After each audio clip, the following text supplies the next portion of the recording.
Kalau ingin hatimu memeluk gunung. Tuhan ingatkan saya bahwa kamu kupakai hanya untuk melayani aku. Ketika kami pelayanan ke Jawa, dia kena serangan jantung gitu. Sementara masa depan ini kayaknya nggak jelas Tuhan. Betul, Mau dibawa kemana rumah tangga ini, mau dibawa kemana masa depan anak-anak ini.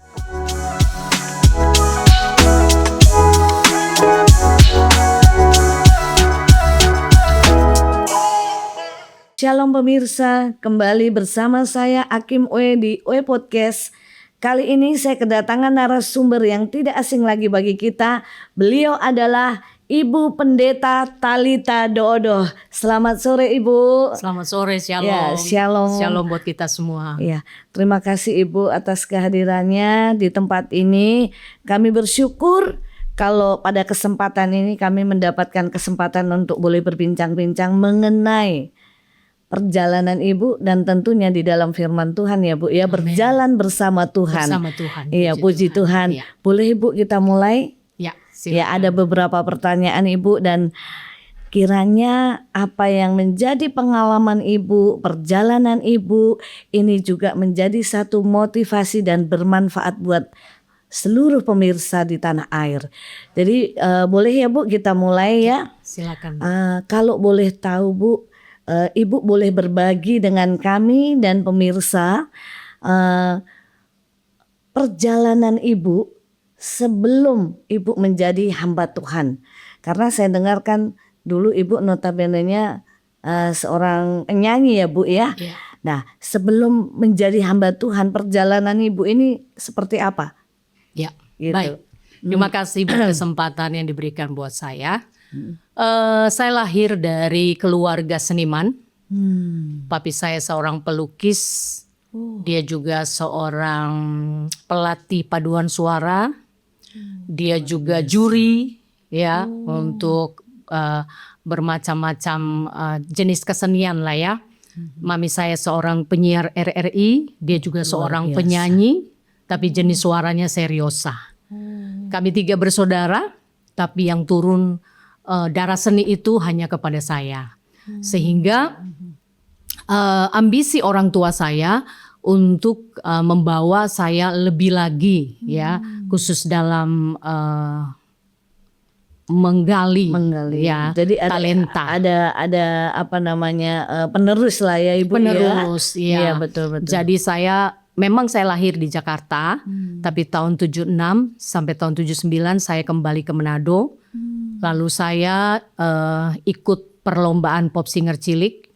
Saya juara 1 3 tahun berturut-turut. Itu usia berapa Ibu? Saya usia 9, 10, 11. Ya, saya juara Sulawesi Utara. Kemudian dari pemerintah di Sulawesi Utara mengutus saya ke Jakarta dalam rangka memperingati Hari Internasional Anak-anak yang berprestasi. Jadi saya diundang ke Istana Presiden Soeharto pada waktu itu, baru 27 provinsi. Jadi anak-anak yang berprestasi di 27 provinsi dikirim ke istana. Oh, itu berarti menyanyikan lagu-lagu daerah itu. Lagu-lagu daerah dari daerah masing-masing. Ya, masing-masing ya. Lalu sampai di situ akhirnya papi saya pikir sudah jangan pulang, kita coba adu nasib lah di Jakarta. Pada saat itu papi maminya Ibu masih ada di Manado? Kebetulan mami saya dan kakak adik saya di Manado, saya dengan papi saya yang datang ke Jakarta. Lalu mulailah kita masuk ke berbagai studio rekaman dengan maksud saya bisa terkenal lah, menjadi penyanyi sekuler. Salah satunya ambisi dari papinya juga ya. Seperti itu. Jadi jauh sebelum itu tidak dipikir bahwa saya akan jadi seorang penyanyi rohani, apalagi jadi hamba Tuhan. Karena kerinduan mereka supaya saya jadi penyanyi sekuler yang lebih terkenal lagi gitu. Dan jadi akhirnya awalnya ini memang Ibu pertama kali menyanyi ini penyanyi sekuler ya Bu? Iya. Jadi saya ikut beberapa kali perlombaan Tropi Rinto Harahap tahun 83. Saya juara 1. memperebutkan trofi Rinto Harahap. Lalu saya ikut juga memperebutkan trofi Martha Tilaar. Jadi ada beberapa pertandingan lah, RRI juga. Jadi beberapa kali saya berusaha lah dengan orang tua supaya saya bisa dikenal ya Bu ya. seperti itu. Jadi saat itu waktu Ibu mengikuti lomba Rinto Harahap itu berarti Ibu menyanyi lagu-lagu sekuler. Iya. Oh, Lagu wajibnya itu.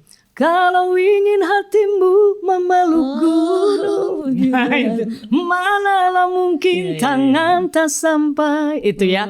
Lalu saya juara 1, kemudian saya diorbitkan, saya mau disiapkan masuk Aneka Ria Safari. Zaman dulu itu ya Bu ya. Iya. Edisut ya. Iya betul. Lalu saya dikontrak oleh salah satu production juga. Label musik. Label musik juga sudah sebentar lagi udah selesai lah, hampir selesai. Dan siap untuk ditayangkan di Aneka Ria Safari, tapi akhirnya studionya dan masternya terbakar. Habislah.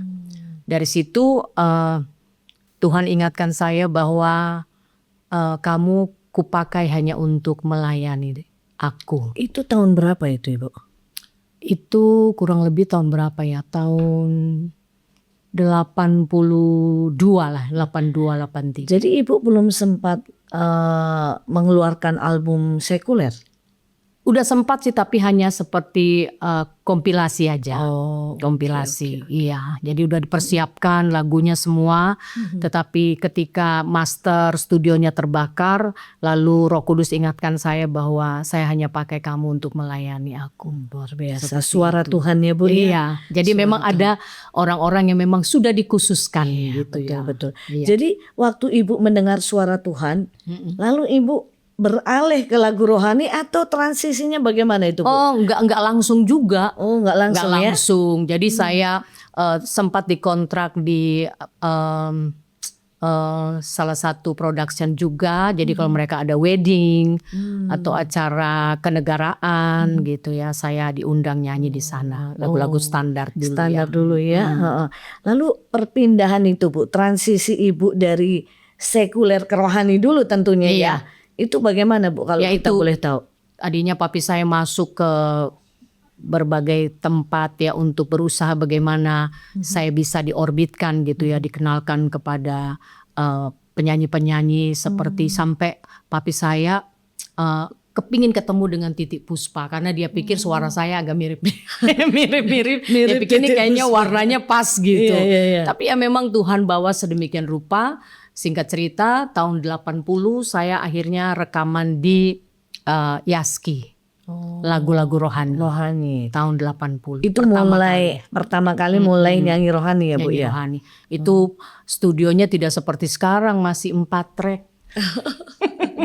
Masih sangat kuno sekali. Jadi saya rekaman nyanyi bareng-bareng musik. Jadi kalau musiknya salah ulang lagi. Jadi saya udah lewati bagaimana berbagai pergumulan macam ya Bu. Iya, rekaman sampai akhirnya digital yang luar biasa sekarang perkembangannya betul. seperti itu. Jadi Ibu tuh nyanyi rohani itu sejak tahun 80 itu. Tahun 80. Ibu menyanyikan lagu-lagu yang baru keluar atau Ibu recycle orang-orang cover orang-orang yang sudah cover ada? Lagu-lagu lama. Cover ya? Cover lagu-lagu lama. Oke. Jadi setelah Ibu menyanyikan lagu-lagu rohani itu, berapa lama Ibu punya kerinduan untuk menjadi hamba Tuhan? Kok dari sekuler ke lagu rohani tiba-tiba Ibu mempunyai keinginan? Apa yang memotivasi Ibu untuk menjadi hamba Tuhan full timer? Lalu transisinya tuh seperti apa Bu? Ini kan tidak mudah ya menurut saya ya. Tadinya kan memang saya tidak pernah berpikir untuk menjadi hamba Tuhan. Nggak ada kepikiran sampai di situ. Hanya suara Tuhan saja bilang mau pakai. Mungkin pikiran saya hanya nyanyi, lewat pujian. Gitu. Iya, Saya betul, sih mengalir aja mengikuti apa kehendak Tuhan ya. Roh Kudus bicara seperti itu. Dan akhirnya singkat cerita berjalannya waktu gitu. Saya akhirnya ketemu dengan suami saya. Iya. Ya, di vokal group. gitu. Ketemu di vokal group. Jadi kita mulai membangun hubungan dan akhirnya kami menikah. Tapi beliau belum hamba Tuhan dong, Bu? Atau sudah? Belum. Oh, belum ya? belum hamba Tuhan gitu. Dan saya pun juga belum hamba Tuhan, tapi dari kecil memang saya walaupun penyanyi sekuler, setiap hari Minggu pasti selalu ibadah. papi saya bawa pelayanan ke gereja-gereja. Di Jakarta ini sudah banyak gereja yang saya sudah kunjungi. Bukan seperti sekarang ada undangan, enggak. Memang kita datang sumbang ya. nyanyi begitu dengan papi saya. Jadi memang rutinitas Ibu setiap minggu tuh memang sudah dalam hal rohani ini. Iya. Kadang-kala ada teman-teman yang ngajak, besok ada ulang tahun, besok ada acara kenegaraan, bisa ya sumbang nyanyi kayak gitu. Diseling-seling aja. Lalu Bu, dari menyanyi rohani ini menjadi hamba Tuhan ini, apa itu yang memotivasi Ibu dan bagaimana itu transisi dari penyanyi menjadi hamba Tuhan full timer? Prosesnya seperti apa Ibu? Prosesnya cukup panjang. Ketika saya bersama suami, akhirnya kami juga duet. Kebetulan suami saya juga penulis lagu. Jadi saling melengkapi lah. Saya sering nyanyikan lagu beliau, kami pelayanan sama-sama. Dan singkat cerita, suami saya ketika kami pelayanan ke Jawa, dia kena serangan jantung gitu. Lalu Roh Kudus ingatkan dia, kamu harus jadi hamba Tuhan. Itu belum jadi hamba Tuhan? Belum. Dia rasa kayak seperti sesak napas gitu, kayak aduh saya kayaknya udah mau pergi deh gitu. Terus memang beberapa tahun sebelum dia kena anfal itu, ada beberapa pendeta menubuatkan bahwa satu ketika kamu akan jadi pendeta. Tapi dia selalu menolak. Dia bilang enggak, saya nggak mau jadi pendeta. Enggak. Jadi kadang-kadang Tuhan tuh punya berbagai cara ya Bu, untuk membawa kita lebih jauh lagi pengenalan akan Kristus maupun pengiringan berbagai cara. Jadi mungkin sudah ada nubuat tapi masih menolak. Akhirnya Tuhan sentil. Karena kan jadi pendeta kan tidak seperti sekarang ini ya. Jadi pendeta rasanya wah mantap nih. Tapi dulu jadi pendeta itu orang bilang waduh lu siap makan batu gitu. Betul. Susah Nggak gitu. seperti sekarang ya Bu ya. Udah jemaat ribuan. Gerejanya megah. Betul. Malah mohon maaf nih. Ada juga yang gereja itu dijadikan satu bisnis ya Bu ya. Betul. Jadi betul-betul kalau hamba Tuhan yang dulu yang mula-mula nih saya lihat perjuangannya luar biasa ya Bu ya. Jadi setelah Bapak ini mengalami anfal atau serangan, itu Ibu bersama suami memutuskan atau bagaimana untuk menjadi hamba Tuhan ini? Iya, dan akhirnya singkat cerita waktu anfal itu dia rasa kayak dia udah mau tercambuk nyawa nih. Lalu dia bilang, udah kalau memang Tuhan mau saya melayani Tuhan, saya berserah saja sama Tuhan. Baru menyerah ya Bu. Baru menyerah. Kadang-kadang manusia seperti itu ya Bu ya. Tuhan paksa ya. Iya. Supaya karena seperti firman Tuhan berkata Yeremia 29 ayat 11 kan, bahwa rancanganku bukanlah rancangan kecelakaan tapi rancangan yang membawa damai gitu. Puji Jadi Tuhan. dia akhirnya menangkap itu. Biar pemirsa juga dikuatkan bahwa apa yang Ibu sampaikan adalah satu kebenaran. Betul. Boleh saya bacakan? Silakan Ibu. Ya. Saya suka sekali Bu, karena setiap kesaksian yang hidup ini membawa kita lebih memotivasi kita untuk lebih dekat lagi dengan Tuhan. Karena dikuatkan dengan ayat-ayat yang memang menjadi satu kebenaran Bu. Amin. Iya. Amin. Jadi Yeremia berapa izin Ibu? 29 ayat 11. Yeremia 29 ayat 11. Demikian firman Tuhan. Sebab aku ini mengetahui rancangan-rancangan apa yang ada padaku mengenai kamu. Demikianlah firman Tuhan, yaitu rancangan damai sejahtera dan bukan rancangan kecelakaan, untuk memberikan kepadamu hari depan yang penuh harapan. Luar biasa ya Bu ya. Tuhan punya rancangan tuh sangat indah. Cuman kadang-kadang kita rada bandel. Iya. Ayat yang luar biasa tadi ya. Hari depan penuh harapan. Udah kurang apa lagi kita nih sebagai anak Tuhan. Puji Tuhan, proses yang kadang-kadang memerlukan waktu yang tidak mudah ya Bu ya. Perjalanan waktu, waktu proses yang tidak demi mudah. proses, jatuh bangun tentunya. Iya. Dalam rumah tangga saya udah berumah tangga 41 tahun, tentu banyak tantangan, banyak pergumulan. Iya, Jadi dari hasil pergumulan dan perenungan jatuh bangun rumah tangga kami itulah membuat kami membulatkan tekad untuk menyerah ya. apa yang Tuhan mau dalam rumah tangga kami. Seperti itu. Pada saat Ibu dan Bapak sudah memutuskan untuk menjadi hamba Tuhan full timer, melayani Tuhan, ada nggak Bu kendala-kendala yang pada saat itu ya, Ibu yang notabene-nya penyanyi mengambil keputusan untuk menjadi hamba Tuhan full timer, kan nggak mudah Bu ini. Ada nggak Bu hambatan maupun kendala yang membuat Ibu kadang-kadang jadi up and down? Bisa lemah, bisa kuat itu kira-kira dalam perjalanan Ibu sebagai hamba Tuhan. Iya, memang pengalaman yang luar biasa karena memang pergumulan, ya kan, karena berpikir jadi hamba Tuhan itu apa yang kita harus buat ke depan. Tidak ada pelayanan, Iya betul. belum ada gambaran gitu. Kira-kira ini full time maksudnya apa gitu, full time. Betul. Dan pada waktu saya dengan suami ambil keputusan, oke, kita berdoa, kita tanya Tuhan untuk benar-benar keputusan yang sudah kita ambil gitu benar-benar kita yakini, gitu kita jalani. Dan akhirnya kami berdoa, dan selesai kami berdoa, saya katakan sama suami saya, oke, you siap? Dia bilang, oh iya saya siap. Tapi jadi pertanyaan, kamu sebagai istri siap nggak? Karena kalau belum ada pelayanan tidak seperti sekarang. Semudah ya Bu ya. Banyak persekutuan, banyak ibadah, ya kan, di mana-mana. Zaman dulu kan, persekutuan pun toh cuma di rumah-rumah. Kita nyanyi di gereja pun nggak ada bilang dapat persembahan. Nggak ada PK. Jadi kadang-kala kalau pulang gitu kan suami saya nanya, dikasih ya sama kamu. Saya bilang, saya kira dikasih sama kamu. Jadi saling pandang-pandangan. Dan memang itu berat. Pada saat itu kan anak saya masih bayi, masih butuh makan, butuh susu. Dan memang pergumulan berat dalam keadaan saya hamil.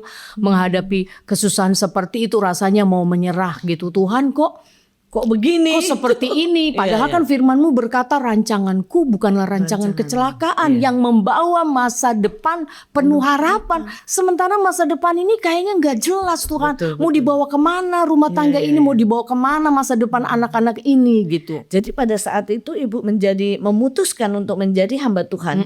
Ibu belum mempunyai sidang jemaat berarti? Belum. Jadi pelayanan dari gereja ke gereja. Hanya nyanyi saja.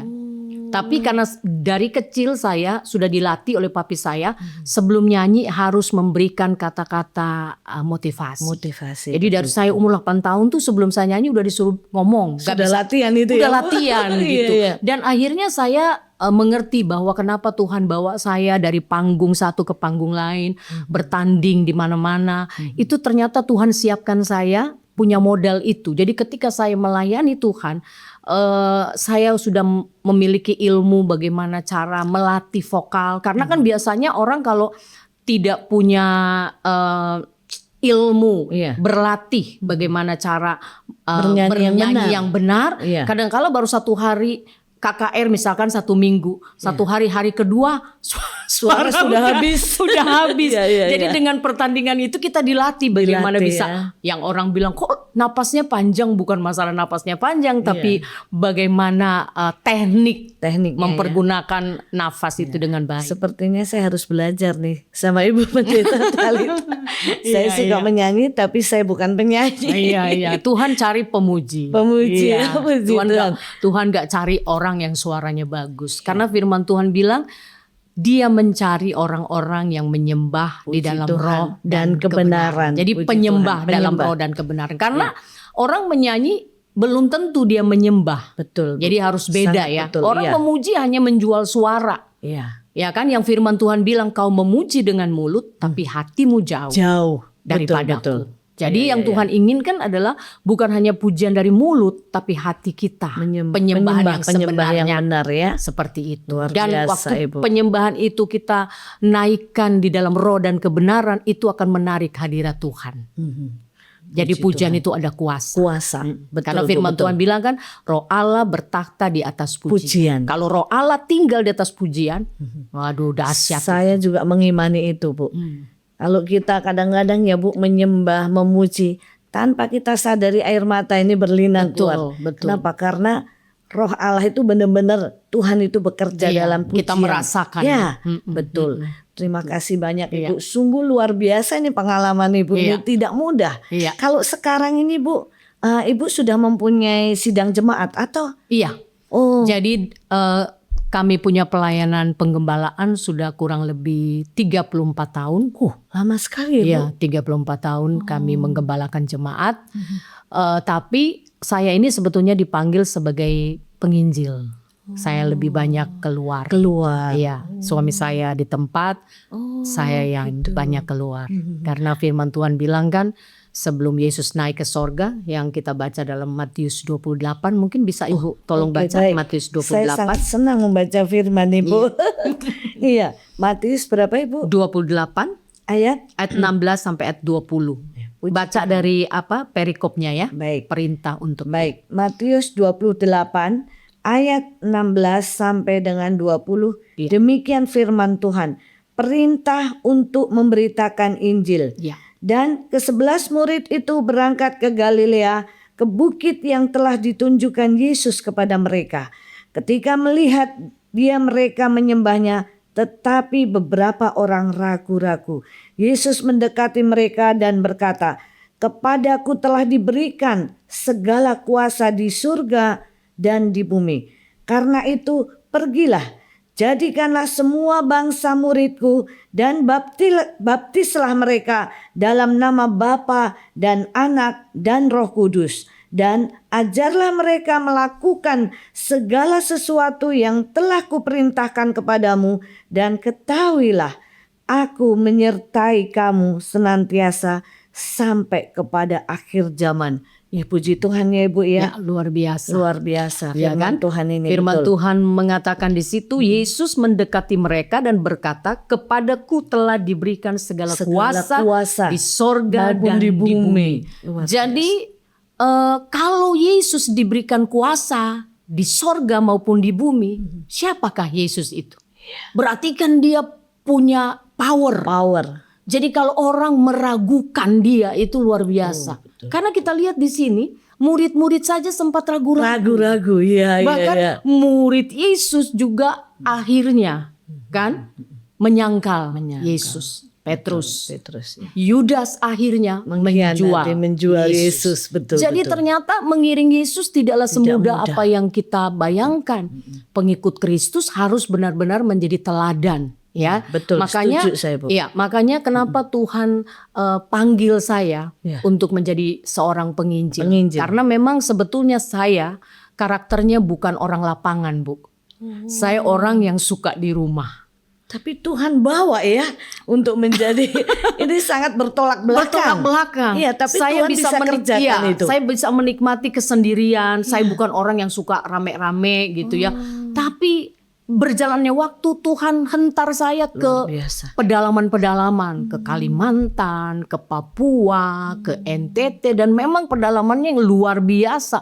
Perjalanan naik mobil bisa 12 jam, naik ke Ting-Ting 6 jam. Itu Ibu jalanin, Bu. Jalanin gitu ke Papua naik heli yang helinya itu ada babi juga di dalamnya. Dan naik heli itu nggak ada seat beltnya gitu. Jadi dia capnya bilang, "Ya Ibu pegangan aja begitu." Jadi naik heli. Jadi kalau boleh tahu Bu, Iya. Ibu dibawa ke pedalaman ini apakah ada referensi atau Ibu sendiri yang punya keinginan saya mau melayani ke sana atau memang ada Memang referensi? ada yang memang diundang ke Oh, sana, tapi ada saatnya di mana Tuhan bilang, Kamu pergi biasanya kamu pergi diundang, disiapkan segala segala-galanya. sesuatunya. Betul. Tapi kamu juga harus mengeluarkan biaya sendiri. Iya, Jadi kadangkala saya sudah buat schedule saya selama 1 tahun. Saya berdoa, Tuhan saya mau kemana gitu ya. Akhirnya Tuhan kasih tahu buat saya, nanti kamu kesini, nanti kamu kesini dengan dana kamu sendiri. Tuhan mau supaya kamu pun harus pergi gitu ya. Seperti yang firman Tuhan tadi dikatakan ya. pergilah jadikan semua bangsa muridku. Luar biasa. Jadi saudara, saya percaya bahwa rencana Tuhan itu bagi kita umat manusia bukan sekedar membangun kerajaan. Betul. Ya, kadangkala tanpa kita sadari gereja-gereja di akhir zaman ini membangun kerajaan. Iya.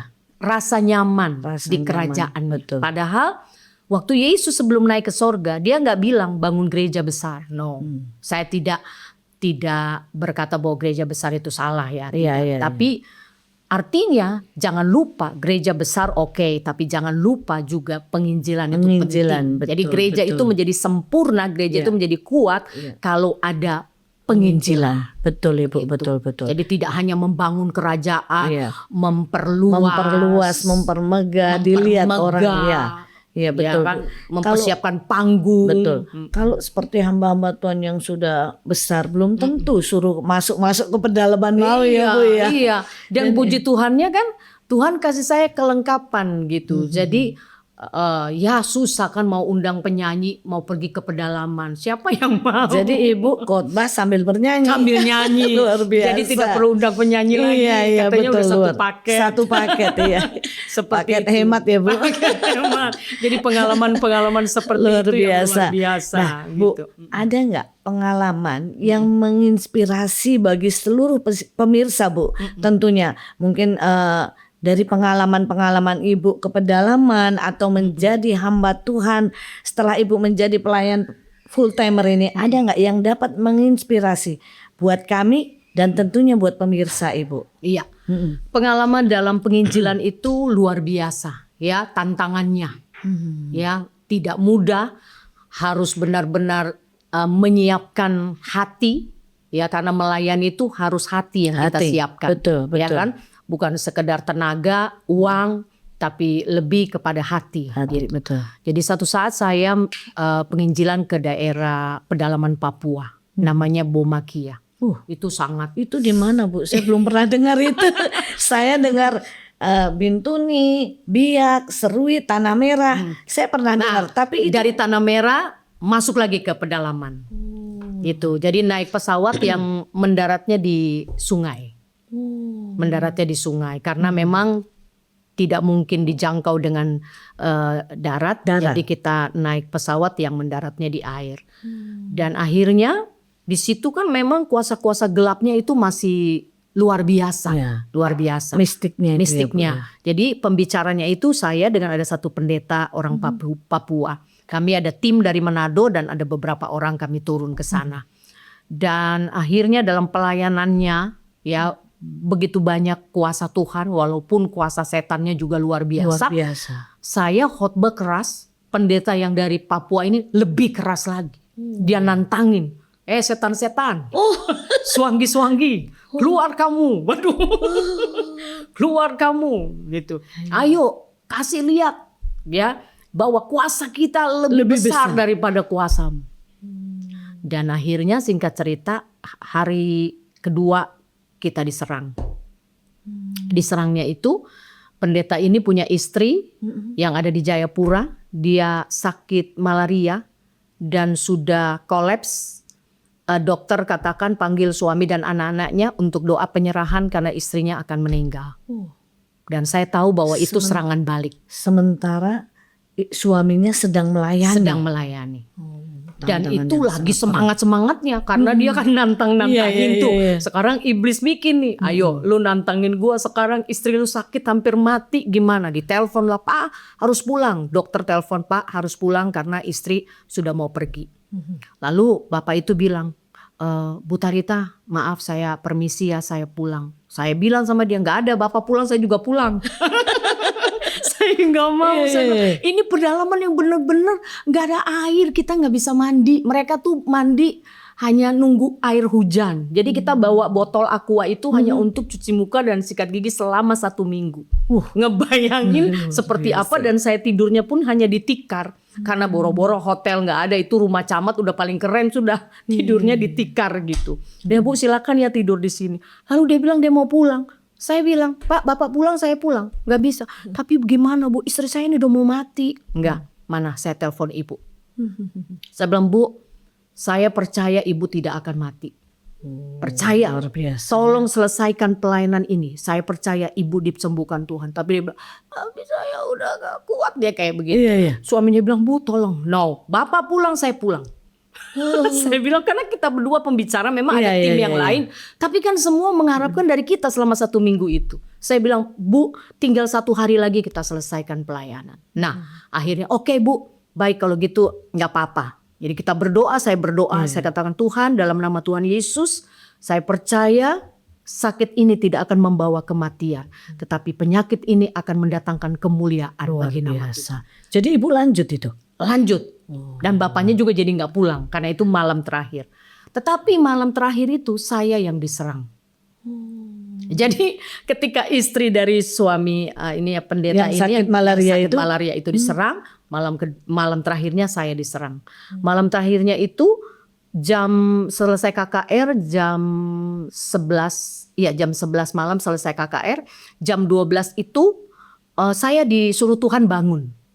Nggak boleh tidur, kamu harus berdoa. Karena ini iblis sedang menyerang kamu. Jadi saya dapat penglihatan di luar kamar kami itu mereka siap panah kita.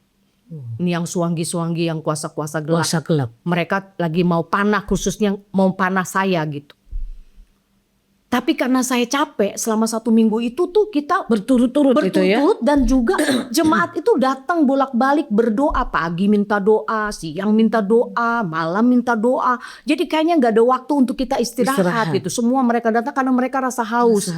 Susah untuk pendeta atau hamba Tuhan mau datang masuk ke tempat itu. Jadi mereka rasa haus.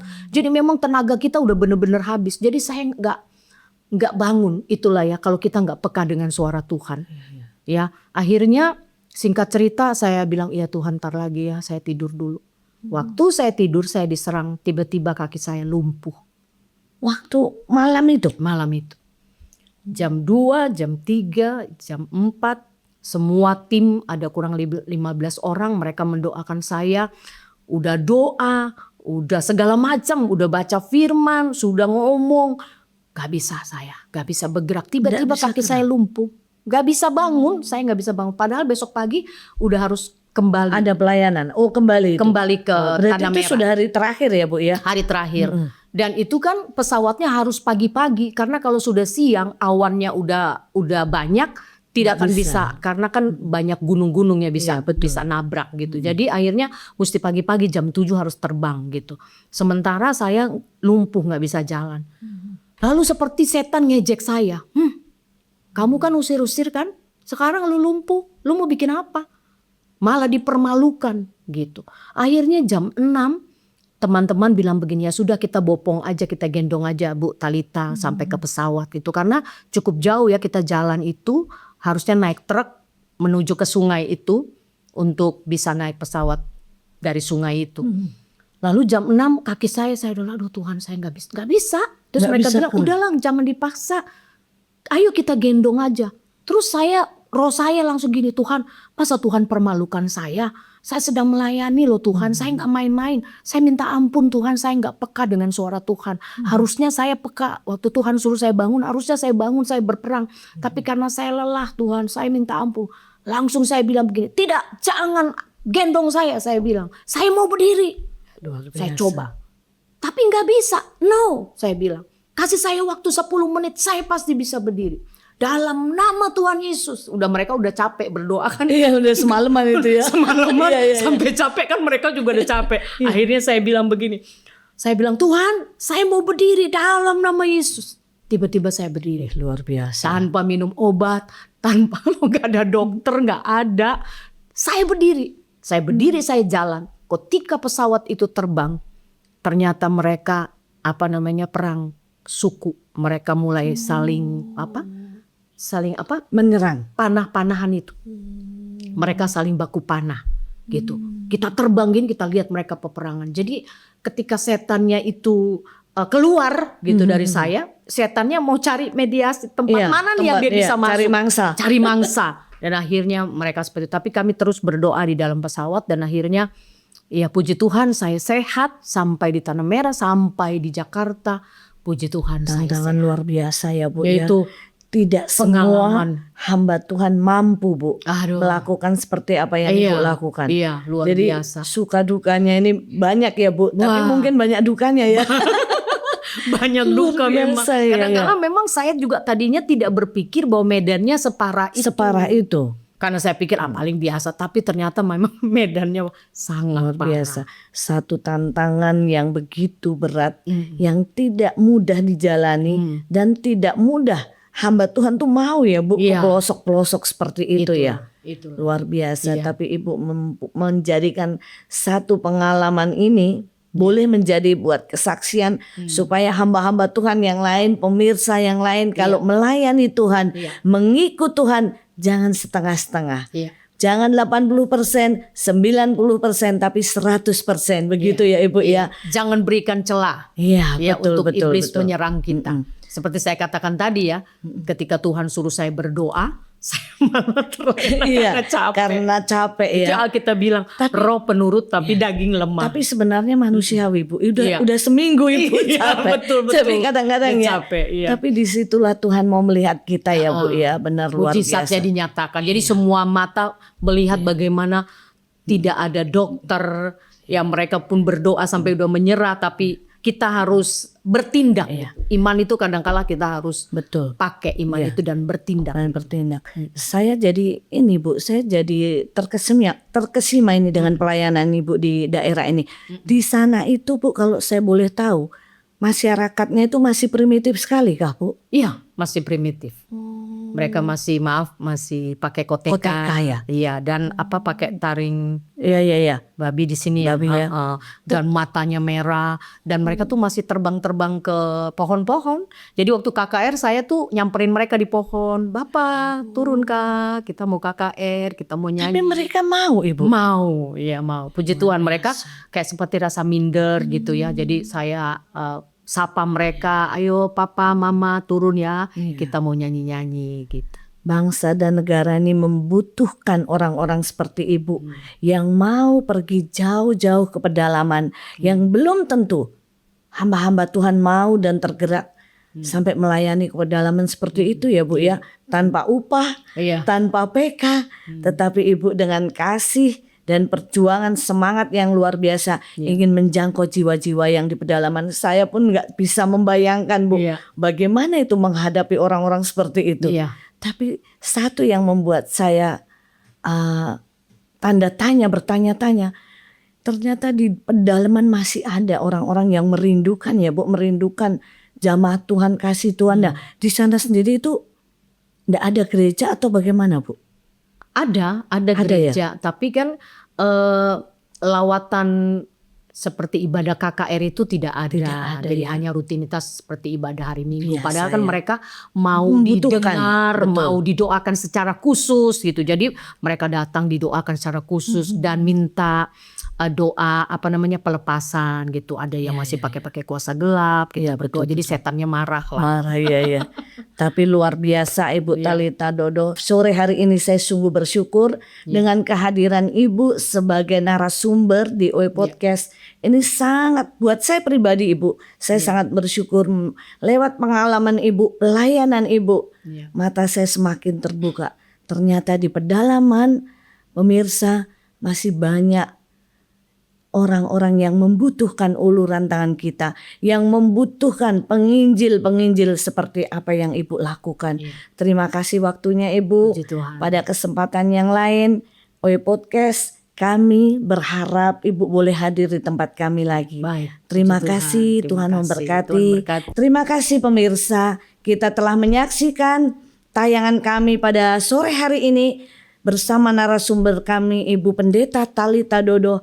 Semoga setiap tayangan ini boleh menjadi satu motivasi, dorongan buat seluruh pemirsa untuk kita boleh melayani Tuhan. Jangan pilih tempat yang enak-enak saja, tapi mari kita lihat di pedalaman sana masih banyak orang-orang yang membutuhkan layanan kita.